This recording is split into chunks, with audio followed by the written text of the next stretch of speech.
시청자 여러분, 오늘은 요즘 신문지상에 오르나르고 있는 윤석열 대통령의 로이터 통신과의 인터뷰 관련 중국과 러시아의 대국 근성이라는 주제로 얘기를 나눠보겠습니다.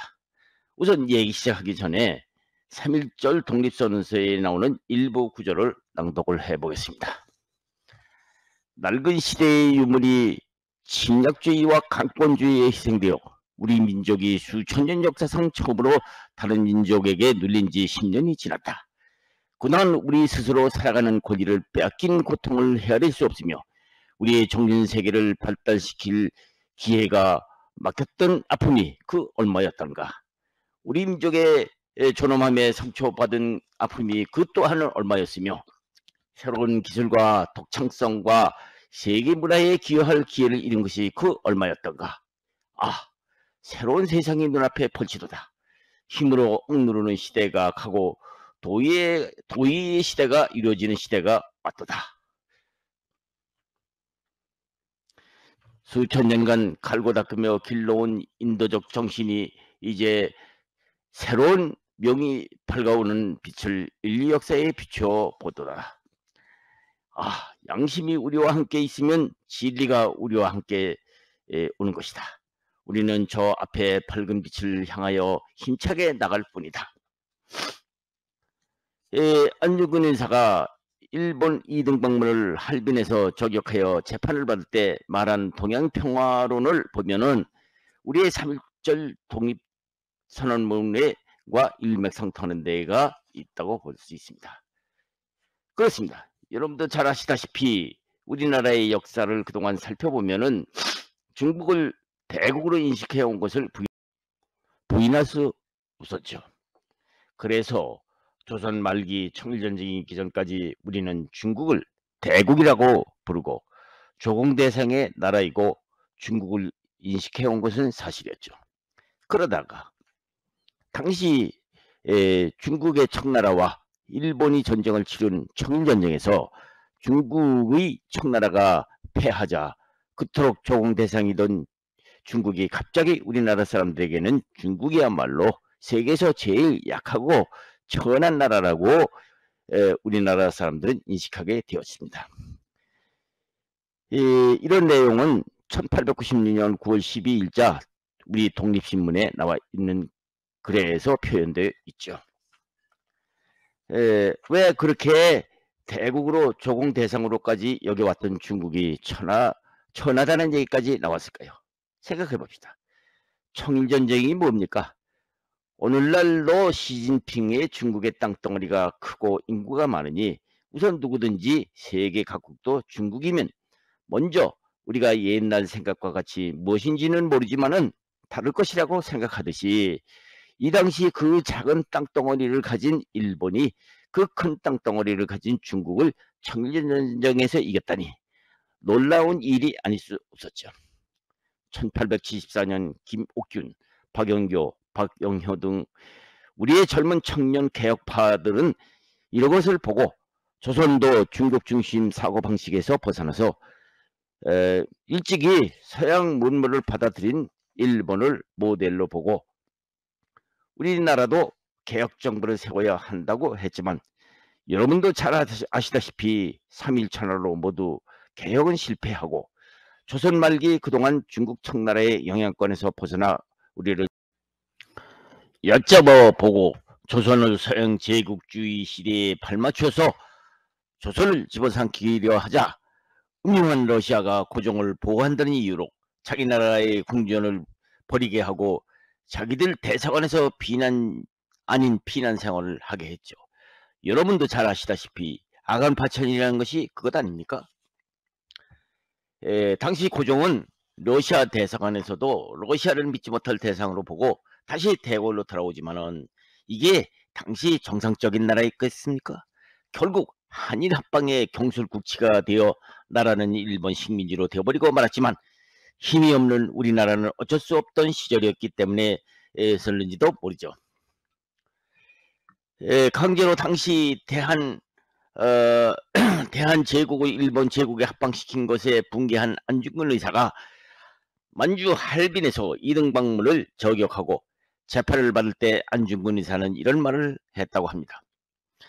안중근 의사가 2등 방문 저격한 것은 한국, 청국, 일본 삼국이 서로 화합해서 동양 평화를 위해서 한 거사이며 결코 자연인인 2등 방문이라는 개인에 대해서 저격한 것이 아니라고 했다는 것이죠. 그렇습니다. 안중근 의사의 2등 평화론이야말로, 이 동양 평화론이야말로 요즘 윤석열 대통령이 최근 로이터 통신과 인터뷰에서 밝힌 세계 평화와 1919년 독립선언서에서 밝힌 선언과 무엇이 다르겠습니까? 윤 대통령은 우크라이나에 대한 것과 러시아의 침공을 두고 중국이 과거 조선에 대한 대국 근성 관계로 모아서 만약 민간인에 대한 대규모 무차별 공격이라든지 국제사회에서도 도저히 묵과할 수 없는 대량 학살이라든지 전쟁법을 중대하게 위반하는 사례가 발생할 때는 인도적 차원이나 재정적 지원만을 고집하기가 현재는 어려울 수 있다고 밝히자, 러시아 크레므린궁 대변인은 한국이 러시아에 대해서 비우호적인 태도를 보이고 있다면서 우크라이나에 무기 같은 것을 전달하면 자기들 분쟁에 어느 정도 개입한다고 주장을 했다고 러시아 타스 통신이 보도하고 있다고 하죠. 시청자 여러분, 러시아는 우리나라에 어떻게 이런 말을 할 명분이 과연 있는 나라일까요? 그것도 이른바 대국 근성 때문이 아닐까요? 혹시 땅덩어리만 크다고 그런 소리를 함부로 하는 것이 아닐까요? 1950년 6월 25일 북한 인민군들이 새벽 4시에 북한 인민군 암호병 폭풍 224라는 사전 계획에 따라서 대한민국의 선전포고도 없이 기습감침을 할 때 그들이 몰고 왔던 T-34 500여 대, 자주포 60문, 트럭 150대를 지원해준 지금의 러시아와 구소련이 아니었습니까? 어떻게 한 입을 가지고 두 말을 할 수 있을까요? 그뿐인가요? 윤 대통령은 4월 19일 로이터 통신과의 인터뷰에서 대만 해협의 긴장은 힘으로 현상을 바꾸려고 하는 시도 때문에 벌어진 일이며 우리는 국제사회와 함께 힘에 의한 현상 변경에는 절대 반대한다고 밝히자, 중국은 대만 문제로 한국이 불장난을 하다가는 불에 탈 것이라면서 협박이나 다름없는 말을 함부로 쏟아내고 있다고 하죠. 중국 시진핑 공산당 정부는 항상 중국은 둘이 아니라고 하면서 대만을 압박해왔죠. 그렇습니다. 중국은 하나가 맞습니다. 그러나 지금의 중국은 현실적으로 그 말은 맞지 않습니다. 지금은 대만이라고 부르지만은 얼마 전까지만 해도 중화민국이라고 대만을 부르면서 자기들이야말로 거대한 중국 땅을 공산당에게 빼앗긴 억울한 나라라고 주장하고 있는 것이죠. 그러면서 중국은 대만은 유엔에서 축출되었으니 독립국가가 아니지만은 북한과 남한은 유엔에 가입된 엄연한 제각각의 독립국이기 때문에 자기들과는 중국과는 다르다는 논리를 펴고 있는 것이죠. 시청자 여러분, 중국 이런 황당한 논리가 맞는다고 보십니까? 시청자 여러분, 이것도 대국 근성 때문이 아닐까요? 아니면 공산당 이념 때문에 따른 국제 공산주의 의식 때문이 이러니까요? 그렇습니다. 시청자 여러분, 어쨌든 중국은 대만 문제로 불장난한다고 주장하듯이 그들도 한국 문제로 지금 불장난하고 있는 것이 아닐까요? 최근 보도에 의하면 시진핑과 푸틴은 서로 회담 후에 발표한 공동 성명에서 자기들은 우크라이나와 대만에 대해서는 일을 저질러 놓고 난데없는 한반도의 평화와 안정을 강조했다고 하죠. 무슨 꿍꿍이석입니까? 안중근 의사가 지금 살아있으면 남의 나라를 침략하거나 침략 의도를 나타낸 중국과 러시아를 어떻게 보고 있을까요? 안중근 의사도 아마 지금쯤 중국이나 러시아의 터무니없는 주장에 분노를 느끼고 있을지도 모릅니다. 그렇습니다. 지금은 러시아나 중국이 이럴 때가 아니죠. 문제 해결은 러시아가 우크라이나의 침략 행위를 일단 멈추는 것이고 중국도 대만을 힘으로 합방시키려는 의도를 과감히 버릴 수밖에 없는 것이죠. 그런 의미에서 4월 19일자 윤석열 대통령이 인터뷰에서 밝힌 만약 민간인에 대한 대규모 공격이라든가 국제사회에서도 도저히 묵과할 수 없는 대량 학살 사건이라든가 전쟁법을 중대하게 위반한 사관만은 묵과할 수 없다는 발언이야말로 이 시대에 아주 적합한 판단이 아닐 수 없는 것이죠.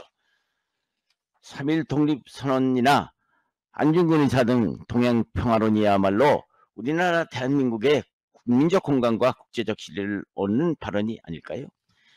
그러므로 중국과 러시아가 윤 대통령의 애신 인터뷰를 꼬투리 삼아서 불장난이라든가 적대 행위라고 하는 거친 발언을 마구 쏟아내면서 통상적인 비판이나 항의를 넘어서 위협적인 표현을 마구 쏟아내는 것은 유감스럽다고 하지 않을 수 없는 것이죠.